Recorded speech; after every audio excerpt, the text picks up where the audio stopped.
Dun, dun, dun, dun. Okay. So I'd like to share the words of Shinran Shōgin from the preface of the True Teaching, Practice, and Realization.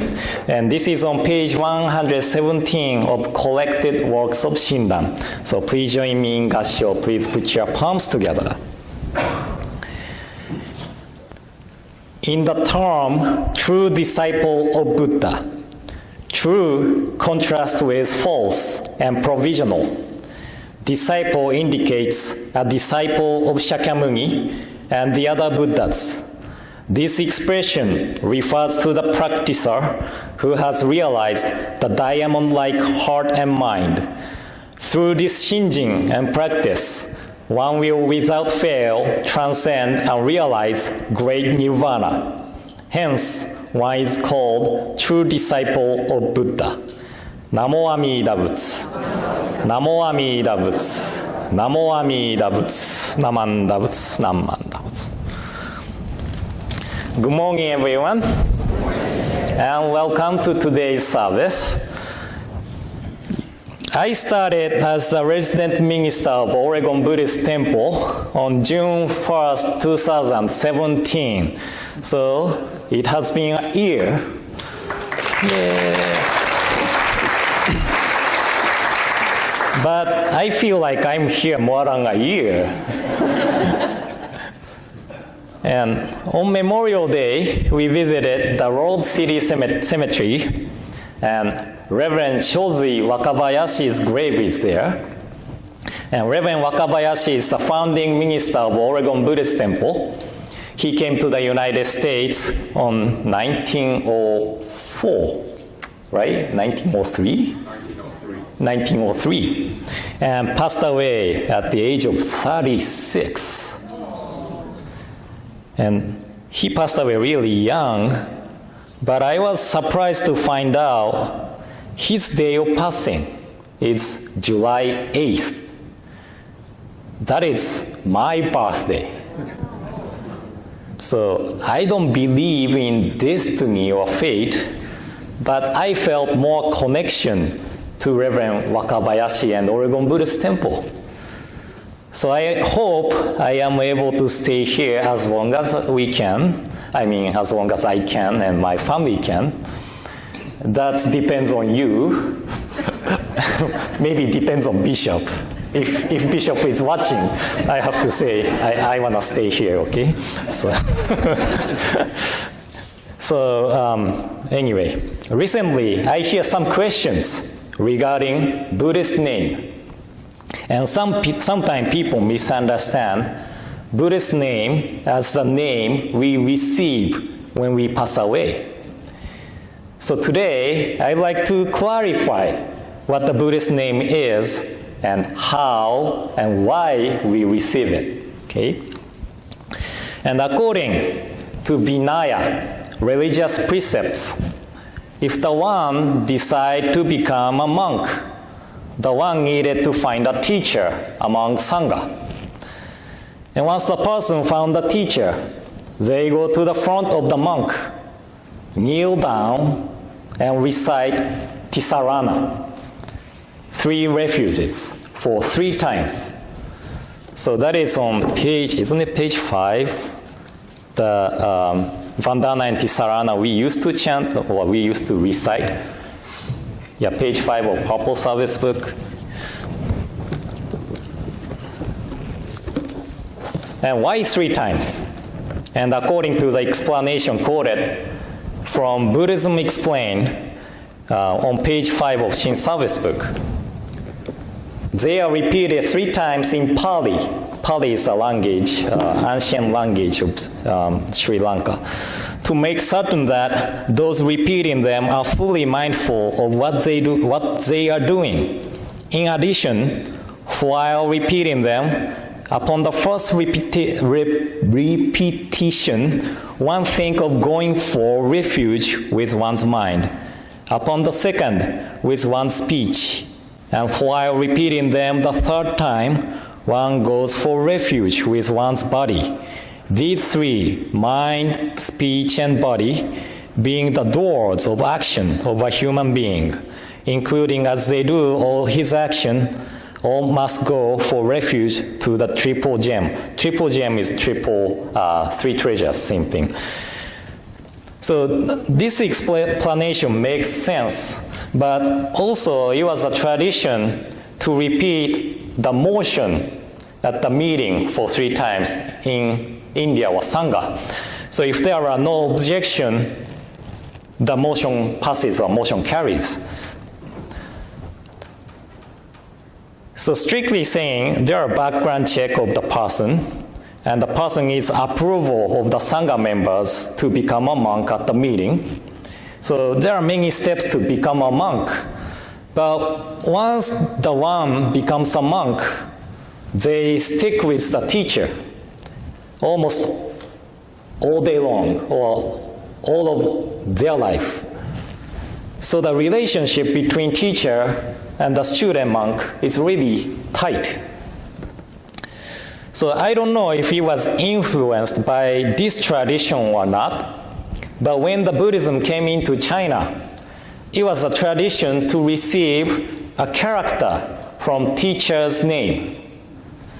And it was a custom to use that character from where teacher is from. For example, there was a monk named Buddha Chinga. Well, for then, I can't speak Chinese, so I can pronounce well, but he was from India.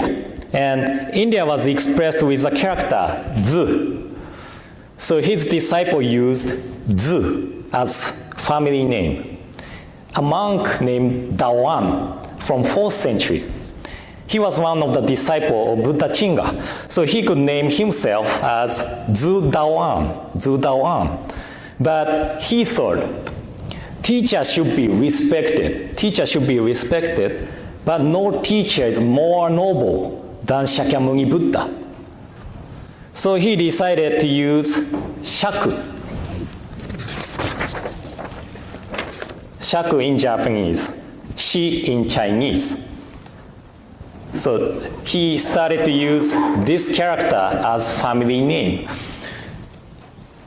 So he wanted to emphasize the importance of having self-awareness as the disciple of Shakyamuni Buddha, not the disciple of one teacher.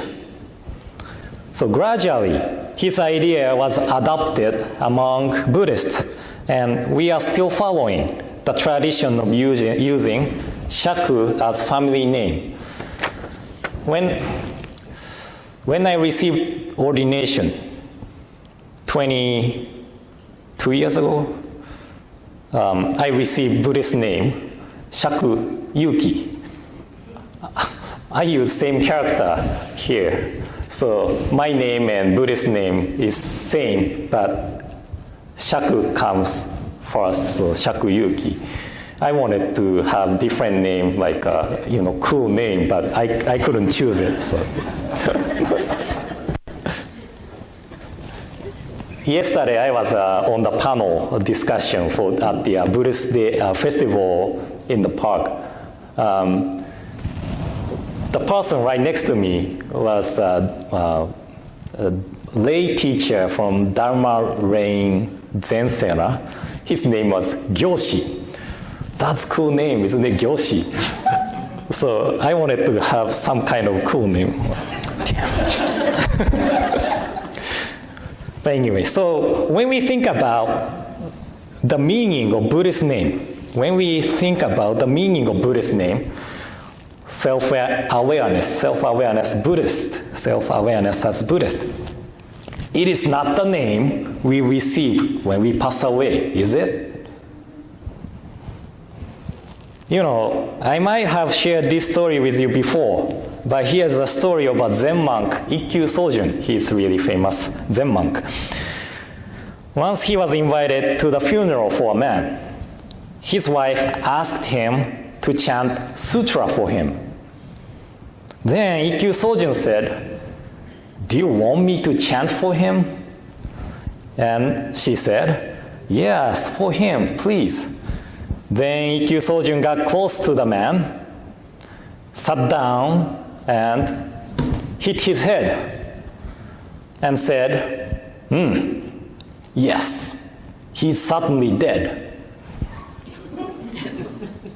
So the wife was surprised and said, what are you doing? Then Ikkyu Sojun replied, I cannot chant for him who is already dead, but I can share the Dharma with you who is still alive. Right? So this story is to teach people chanting sutra is not for the people who have passed away, but for us, those who are still alive. But Buddhist name is same thing. When we really understand that the Buddhist name is the self-awareness as Buddhist, we realize that it is not for the person who just passed away. Of course, I present Buddhist name to those who did not have Buddhist name at the funeral or memorial services, but I try to make it meaningful to the family and relates to the Dharma teaching. So Buddhist name is self-awareness as Buddhist, self-awareness as Buddha's disciple. And Shinran Shonin uses the word Gutoku Shinran, disciple of Shakyamuni, when he praises the teaching transmitted to him from teachers in the past and the Buddha.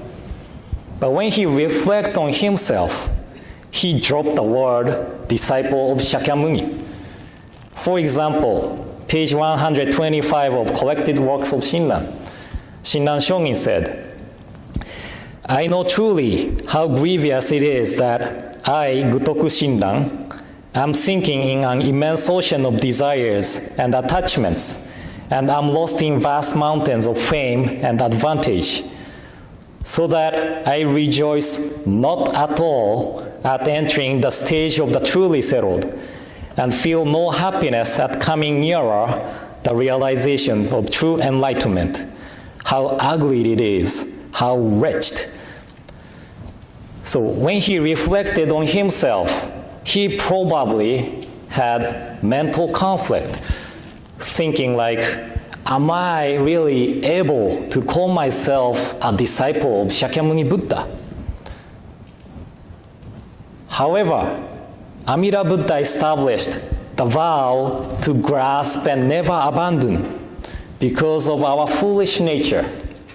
So Shinran Shonin felt how reassuring to have encountered this teaching of Amida Buddha's vow. At the same time, he felt how deep-rooted his blind passions are. So this self-reflection on how the blind passions are deep-rooted and how assuring the vow of Amida is. This is the contents of Shinjin, faith of Jodo Shinshu. And in the first place, I don't know how many people really think in this way, but Buddhism is not the teaching to be a good person. If you are thinking Buddhism is a teaching to be a good person, it's not right. Buddhism is a teaching to become a Buddha. Buddhism is a teaching to become a Buddha and lead the others to the path to become a Buddha. So those who take refuge in the teaching which assure us to be a Buddha is a true disciple of Buddha. This is what Shinran Shonin is saying. Okay. So lastly, we are able to receive Buddhist name by participating the ceremony called Okamisori, affirmation service at the Nishi Hongwanji in Kyoto, Japan. Kamisori is laser, yeah. But Gomonshu is not going to shave your head, but just put it on your head. Yeah. So this ceremony is conducted almost every day, and affirmation service, Okamisori, could be performed only by Gomonshu, our head priest. But there are always exceptions. Overseas districts such as BCA, Canada, Hawaii, and Brazil, we are not able to go to Japan that often. So, bishop of the overseas districts is able to conduct okamisori on behalf of Gomonshu, head priest.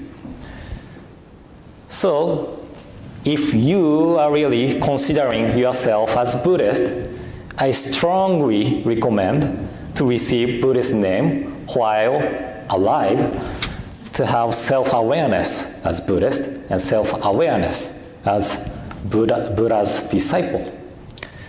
Okay.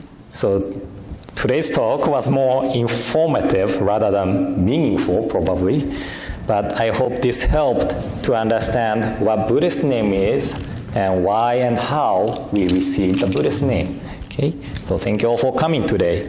And in closing, please join me in Gassho. Please put your palms together. In the term true disciple of Buddha, true contrast with false and provisional. Disciple indicates a disciple of Shakyamuni and the other Buddhas.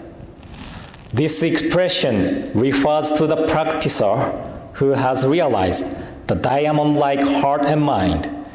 Through this Shinjin and practice, one will without fail transcend and realize great nirvana.